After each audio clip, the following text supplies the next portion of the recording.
So it's not just COVID, it's not just debt, it's not gold or silver, it's also technology. So what you should do in 2020 is not the same as I did in 2008. There is no doubt this crisis is coming. The only question is, what are you going to do about it? So I'm going to tell you what I'm doing about it. I'm making more money than ever before. So today, we're facing one of the biggest economic crises in history. I was on CNN in 2008, and I said Lehman Brothers was going to go down. And Wolf Blitzer of CNN says, you don't know what you're talking about. And 6 months later, Lehman Brothers came down. And I wish I could say it was going to be better. But in 2008, I think the Federal Reserve Bank of America, the US Treasury, and Wall Street decided they were going to destroy the dollar, the US dollar. You know, Harry Dent is a person I've studied for years. He's my mentor. His forecasts on the economy are pretty spot on. You know, back in the 80s, he says the great boom ahead. And today, he and I, in total agreement, is that after 2008, the Federal Reserve Bank, the US Treasury, and Wall Street destroyed the economy.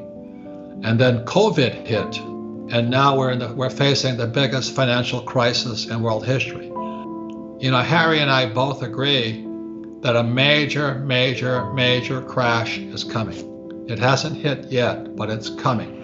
I really want you to do well. I want you to have new ideas, new options, because when there's a crash, there's more opportunity. But not unless you change, you know, the distance between your right ear and your left ear, the future stays the same. Change the distance between this ear and that ear, and you'll see a different future. Just as what happened to me in 2008 when the markets crashed, and I saw the Federal Reserve Bank and the US Treasury start printing money, I knew they were going to destroy the US dollar. They were just going to print it. They're going to give all the poor people free money, just like this says here. This is an English publication, free money. The world is printing money, and the people are so desperate, businesses and families, oh, give me the money, give me the money. And I don't blame them, but the money is fake money. It's fake money. It's only going to make people poorer. But being broke is not good. So as I said, in 2008, you know, on January, I was on Wolf Blitzer and on CNN, and I said Lehman Brothers was going to go bust. They're going to bankrupt Lehman Brothers. And Wolf Blitzer, you know, he says, you don't know what you're talking about. So in September of 2008, Lehman Brothers went bust. The whole market crashed down. Now, was that good news or bad news? It was bad news for anybody who owned homes and mortgages. But once the dust settled, there was billions of dollars of great deals. I made so much money after the 2008 crash. Now, the problem is the 2020 crash, which we're already in, is going to be different than the 2008. So what you should do in 2020 is not the same as I did in 2008.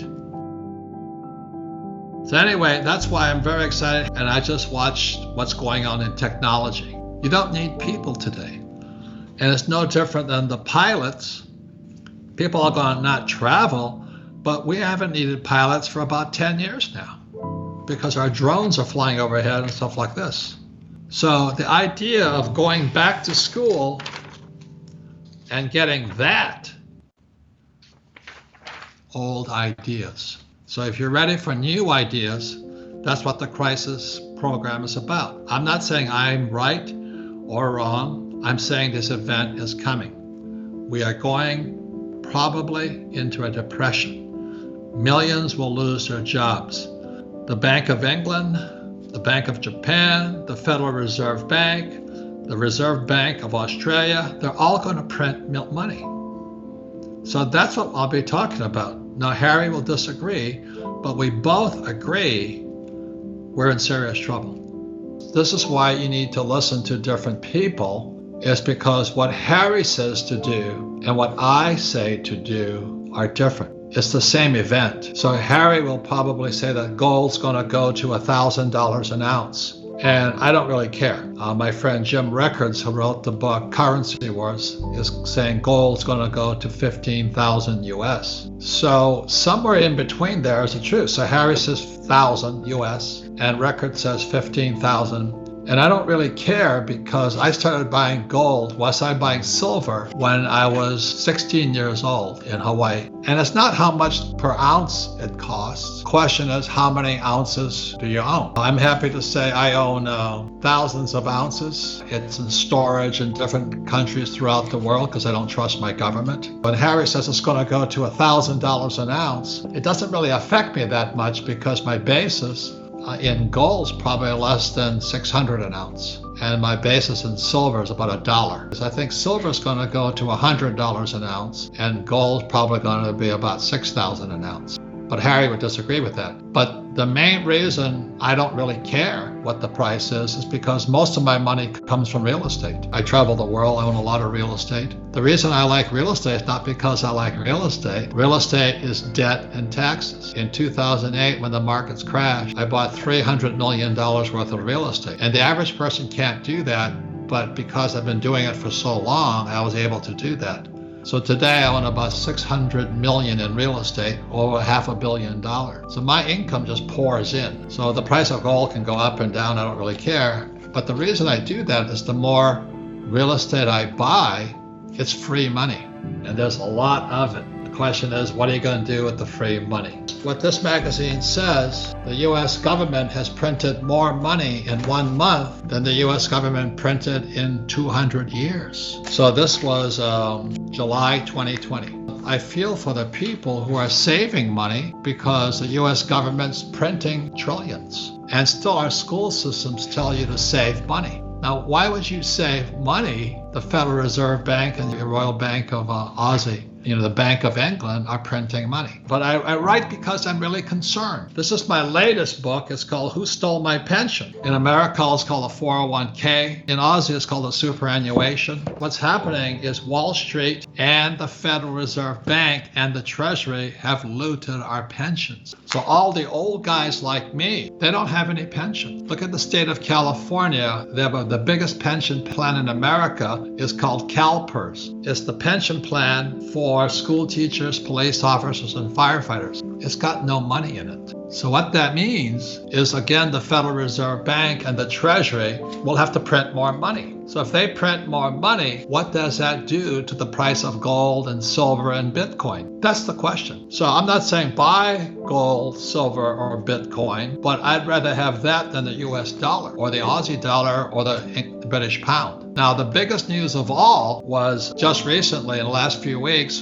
it was disclosed that Warren Buffett has dumped all of his banking stocks. He's dumped JP Morgan, Goldman Sachs, Visa. He's dumping all of his banking stocks, and he's also dumping all of his airline stocks. So what I was taught as a U.S. Marine Corps officer is not what somebody says, but watch what they do. So Buffett hasn't said anything. Here we have the economist 2020 saying free money, our pensions are going broke, and Buffett is dumping his banking shares. Goldman Sachs is a pretty big bank, and Wells Fargo and those banks. The question is, what does that mean? He always says to you, invest, for the long term. But why is he dumping his bank stocks, and why is he dumping airline stocks? What does he see on the horizon?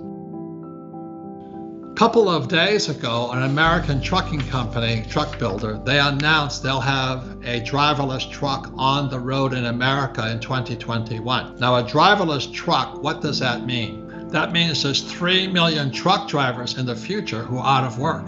We don't need drivers. The lesson is technology replaces human beings. As a pilot, I went back to my old squadron in Florida.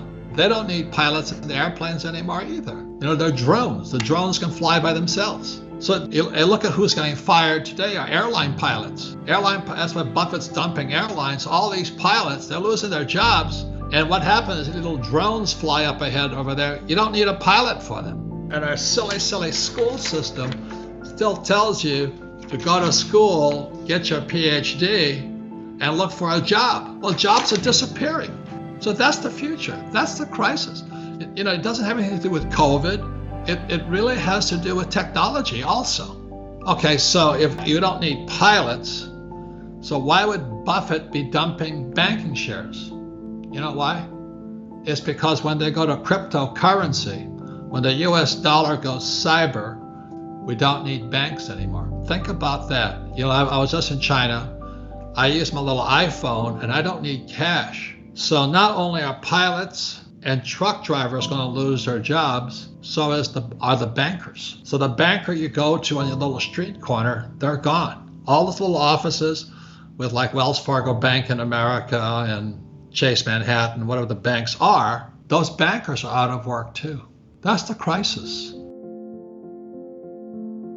So it's not just COVID, it's not just debt, it's not gold or silver, it's also technology. And remember what I said is technology replaces people. So if I was a pilot and I got hired by United Airlines when I got out of the Marine Corps, I'd be unemployed today. I'd be making about $400,000 a year. I'd have lost my job and I would have lost my pension. Because what happened in 2004 is Wall Street stole the pensions away from the pilots, United Airlines pilots. And so our schools will never tell you that. Warren Buffett hasn't been on television saying, hey, I'm dumping bank stocks, I'm dumping airlines, and I'm buying gold. He's buying Barrick gold. You know why? Because Barrick has a lot of gold to sell. Buffett only buys what he can sell. So ladies and gentlemen, Buffett is not stupid. What is Buffett doing? What is he not talking about? If he's dumping bank stocks and he's dumping airline stocks and he's buying a gold mining company, what should you be doing? If bankers are going to be out of business, truckers are going to be out of business, and airline pilots are out of business, what does that mean to you? When they have driverless cars, the Uber drivers, you don't need them. So this is it's more than a crisis of money, it's a crisis of technology, and humans are becoming obsolete. America's debt to GDP ratio is now 130 debt to GDP. At 90, America is broke. So we went from 90 to 130. At 90, we're bankrupt. So we're bankrupt right now. And it doesn't make a difference if President Trump gets reelected or Biden gets elected, because the problem is bigger than the office. And it'll be a long depression. I think we're back in 1928 right now. So that's why Harry Dent is absolutely correct. We're going into a massive, massive crash. He's calling for gold to go to under 1,000. And he's recommending you buy US Treasury bills. I wouldn't do that. But like I said, the event is the same event, and I'm going to do something differently. It's not right or wrong, it's just I have different skill sets. So the question is, what are you going to do? We're going to have this event. There is no doubt about it, but I'm ready for 2020 now. So that's why I have gold and silver. I think silver is going to go to $100 an ounce. And today it's only $30 US an ounce. Gold, Harry says 1,000. I think it's about 8,000, but that's my opinion. Does it make any difference to me? No, because it's not what the price per ounce is. The question is, how many ounces do I have? I have lots, and I want you to have lots too. If you don't like gold and silver, there's Bitcoin. You know why Bitcoin's so good? It's because being an old guy, when my rich dad taught me about money, we used Monopoly. And Monopoly is paper money. So the young guys, like the millennials on, they're used to electronic games, e-games, and they're used to cyber money. So the old guys like me, they're hanging on to dollars or gold and silver, whereas the young guys are hanging on to Bitcoin. So the world is changing so fast, I don't know who's going to be right or wrong, but I have a lot of Bitcoin, I have a lot of gold, I have a lot of silver, I have a lot of real estate, I have a lot of debt.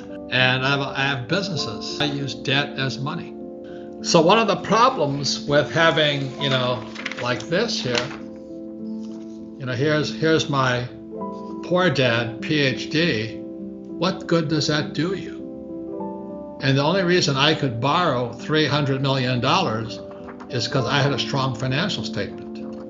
And the average person doesn't have a financial statement. And all this book is about is a financial statement. My cash flow game is only about the financial statement.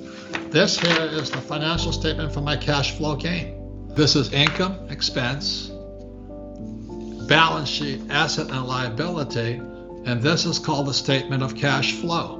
My poor dad, PhD, He wanted a high-paying job, and he wanted to keep expenses low. That's a poor person's mentality.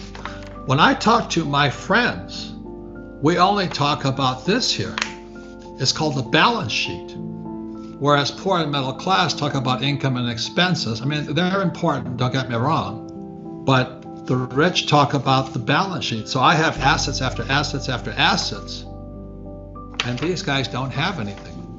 When I walked into my bank in 2008, 2009, 2010, when all the real estate market crashed and the prices were really low, the bankers gave me all the money I wanted because I had a strong financial statement.